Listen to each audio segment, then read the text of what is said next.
আসসালামু আলাইকুম বন্ধুরা, আজ শবে বরাত সম্পর্কে কিছু কথা আলোচনা করব। 15ই শাবান মূলত আমরা প্রত্যেক মুসলমানরাই জানি শবে বরাতের রাত, যে রাত খুবই ফজিলতপূর্ণ রাত, মাগফিরাতের রাত এবং বরকতময় রাত।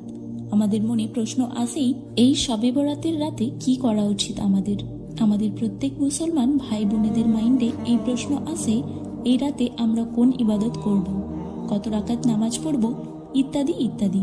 প্রথমে বলি, শবে বরাত বা মধ্য শাবান বা লাইলাতুল বরাত হচ্ছে হিজরি শাবান মাসের 14 ও 15 তারিখের মধ্যবর্তী রাতে পালন করা গুরুত্বপূর্ণ একটি রাত।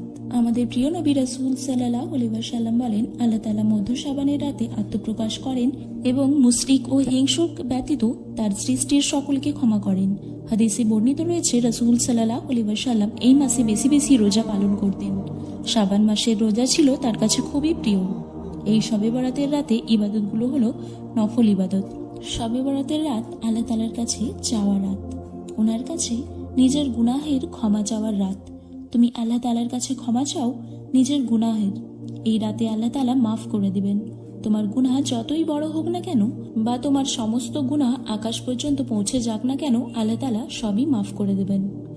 এই রাতে যত রকমের ইবাদত করতে পারো, নামাজ পড়ো, কোরআন শরীফ তিলাওয়াত করো, তাসবিহ পড়ো, দরুদ শরীফ পড়ো। কোরআন ও হাদিসের আলোকে আলেমরা শবে বরাতে কোরআন তিলাওয়াত, জিকির, আজকার, দোয়া, ইস্তিগফার এবং নফল নামাজ পড়ার কথা বলেন।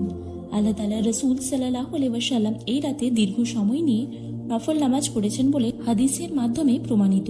নির্দিষ্ট বা আলাদা কোনো নিয়মে এই রাতে আল্লাহ তাআলা রাসূল সাল্লাল্লাহু আলাইহি ওয়াসাল্লাম ও সাহাবীদের থেকে নামাজ বা অন্য কোনো ইবাদতের কথা প্রমাণিত নয়। কিন্তু এই শবে বরাত নিয়ে বিভিন্ন বইয়ে নামাজের নির্দিষ্ট নিয়মকানুন লেখা আছে। এত রাকাত পড়তে হবে, প্রতি রাকাতে এই সূরা এতবার পড়তে হবে। এইগুলো কিন্তু ঠিক নয়। হাদিস শরীফে এই ধরনের কোনো নিয়ম নেই, এগুলো মানুষের মন গড়া পন্থা।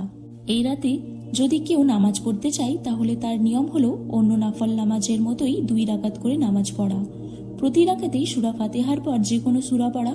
2 বা 4 রাকাত নামাজ পড়ার পর কিছু সময় দোয়া, দরুদ, তাসবিহ পড়া, জিকির করা, কোরআন তিলাওয়াত করা। এরপর আবার নামাজে দাঁড়ানো। সাধ্যানুযায়ী আপনার যত রাকাত পড়ার ইচ্ছে পড়তে পারেন। রাকাতের নির্দিষ্ট কোনো সংখ্যা নেই। পবিত্র কোরআনে যথাসাধ্য নফল ইবাদত করার প্রতি ইঙ্গিত আছে। আল্লাহ তাআলা সাধ্যের বাইরে কারো ওপর কোনো কিছু চাপিয়ে দেন না। শবে বরাতের নফল নামাজ ইবাদতের ব্যাপারে বাড়াবাড়ি বা ছাড়াছাড়ি কোনোটাই করা যাবে না। এই রাতে আল্লাহ তাআলার কাছে দোয়া চান, নিজের গুনাহের ক্ষমা চান। কিছু যদি বলতে না পারেন, অন্তত জায়নামাজে বসে নিজের গুনাহের কথা স্মরণ করে আল্লাহ তাআলার কাছে ক্ষমা চান। তওবা করুন যে, আল্লাহ তাআলা, আমি যে সমস্ত গুনাহ করেছি সেগুলো আর পরবর্তীকালে করব না।